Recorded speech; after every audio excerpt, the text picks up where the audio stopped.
Hey guys, Mark Daly with today's devotional. So we have been getting into this transformation concept. We saw in Romans 12:2, it says, don't copy the behaviors and customs of this world, but let God transform you into a new person by changing the way you think. Okay, so I want you to grab hold of that.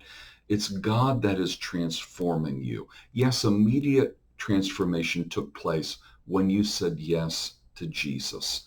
But we're now working out our salvation with fear and trembling. Remember, the definition for transformation was an act or process of changing completely. So it's a process, which means it happens over time. Now, I shared with you a commentary from John Rittenberg, and the thing I want to highlight here, it says that we've been totally exonerated. We've been reconciled. He said reconciliation is not a polite or politely ignoring hostilities. It's total removal of hostilities. Why? So that there may be a relationship, a fellowship between God and man. And this, my friend, is where the transformation takes place. It takes place within the relationship, it takes place with the fellowship, and that is between God and man. So this reconciliation opened the door for us to have fellowship, relationship with God. And this is the beauty, because it's within this relationship that we are changed, that we are transformed. Now, get this. 1 Corinthians 15:33 says, don't be misled.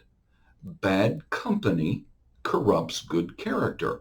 And I mentioned in my mind, I'm assuming that it's saying bad company. That means if you hang around with people that are not good, don't have good moral character, well, it corrupts your good character. So we're seeing that if you hang out with people that are ungodly, their ungodliness can rub off on you. If you hang out with people who have bad character habits, those bad character habits will rub off on you. I didn't write this.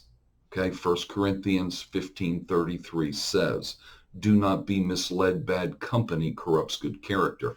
Now, let's look at the other side of that coin, because this is where we see the beauty of the reconciliation and the transformation.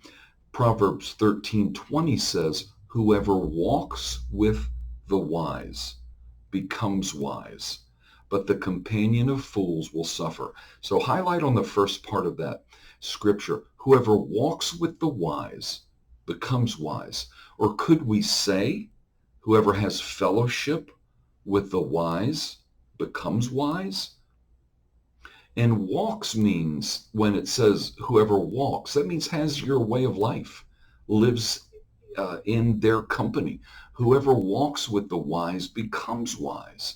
Okay, so bad company corrupts good character. Walking with the wise develops wisdom.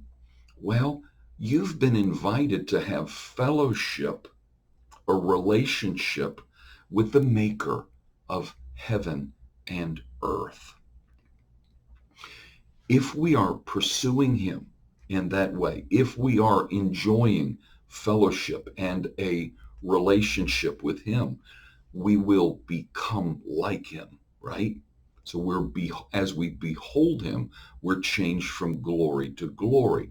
And from the very beginning, if we look at Exodus 29:45, it says, I will dwell among the sons of Israel and will be their God.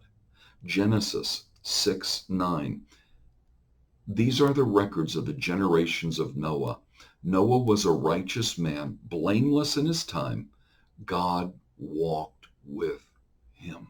See, it's been God's desire from the very beginning of creation to walk with you, to have his way, to live with you, to be in you.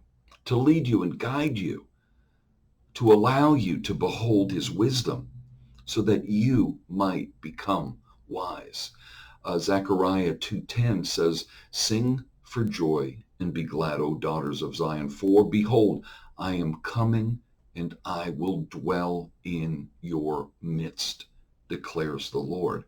And then the New Testament references, 1 John 1:3 says, "What we have seen and heard we proclaim to you also, so that you too may have fellowship with us. And indeed, our fellowship is with the Father and with his Son, Jesus Christ." I guess my question is to myself, what is your relationship with the Lord like? Do you have an intimate relationship with him? If so, you will become like him, right? We are talking about transformation. So you can speed the transformation as you spend more and more time in the things of God, thinking about the things of God, working in partnership with him. You know, to fellowship with him, you need to find out where he is and what he's doing. And then you need to yoke yourself with him because his burden is light. His yoke is light, his burden is easy, or his burden is easy, his yoke is light. Bottom line is, we need to yoke with him because he's the one with all the power. We'll talk about this more, guys. I think it's pretty interesting, and I think it will be very helpful.